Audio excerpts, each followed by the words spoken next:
So what's up people, and welcome back to another video. And finally we're gonna review the RX 460. Well, not review it.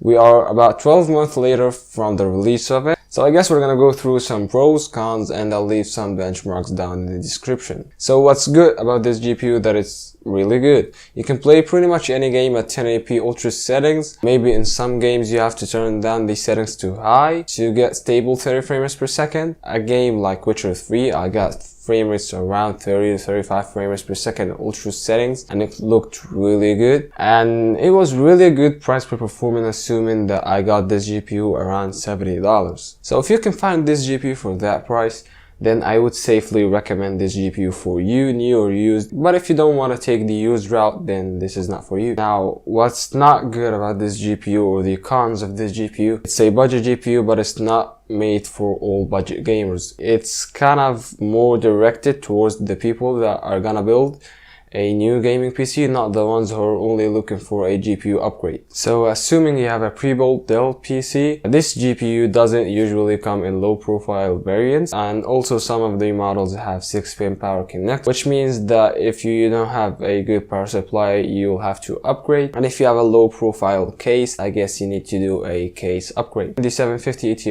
is the best option for the price. Yeah, there is the GT 1030 and the RX 550, but they are not as good as the 750 Ti. I am pretty sure of that. And since you cannot find the RX 460 for a good price right now, and you're gonna get yourself a power supply upgrade, I guess it's better to take the used route. It can be cheaper actually. A GPU like the HD 7950 can be somewhere around $50 to $70. One of my old complaints about the RX 460, when I plugged this GPU into my 720p monitor, the old Samsung monitor, it didn't post any signal, and I've actually solved that. You might want to check out my video, I'll link in the description. But I've actually solved that finally with an HDMI to VGA adapter. That's the best solution. I've bought an HDMI cable, but it kept on flickering. Yeah, it wasn't a really pleasing experience. That's why I got this GPU laying around for around 2 to 3 months. After I bought the adapter, things have been pretty stable lately. So if you have the same problem with your GPU, I'll leave a link to the product down below. Now, you cannot find any of the RX 400 series GPU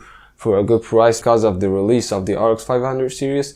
Once they got released, the retailers start to push it, and you don't get the same deals you used to get when the RX 400 series was on sale. Like for example, the RX 470 was as cheap as $140. Regardless of the crypto mining craze, the RX 570 used to go for somewhere around $175 to $200, but right now you can't actually get it. That's why we're talking budget GPUs. Yeah, thank you, miner. Now get into the RX 560. It is somewhat as good as the GTX 1050. Maybe not as good, but it is an upgrade over the RX 560. Now, so you can only find the 2GB variants for a good price right now. The 4GB variants, you cannot find them anywhere. They will be somewhere around $150 to $200. They are pretty expensive again because of miners. So I wouldn't recommend the RX 560 now, and the best option for you is the GTX 1050. Since I haven't seen the RX 560 2GB variant compared with the GTX 1050 and getting the same results the 4GB variant used to get. Now, speaking of the RX 460 overclocking,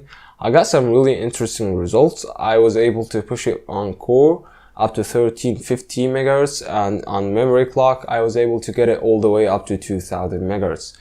I don't know if usually the RX 460s go there, but you know, the XFX version is really good, and the temperatures when I was playing games, it didn't go over 70 degrees. Can get noisy. I don't have exact numbers, but it can get noticeably noisy. And by the way, I don't have a side panel on the case. Maybe that's why you're getting low temps and high noise. But anyway, the XFX version is a really good version, surprisingly. So if you're looking for the best budget GPU under $150, I would gladly go for the GTX 1050, unless you want to get some crazy frame rates in Doom using Vulkan API, but the GTX 1050 will get you some really good frame rates as well. And if you're looking for the best budget GPU you can get right now, then the GTX 1050 Ti is a good option. It's somewhat comparable to a PS4 Pro. By the way, if you want to check out the RX 460 getting compared to the PS4 Pro. I'll link it down below. And the best mid to high-end GPU right now is the GTX 1060. The 3GB model can play games at 1080p ultra setting, getting over 60 frames per second.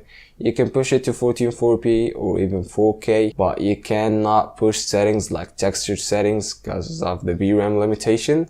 So that's it guys for today's video. I hope you've enjoyed.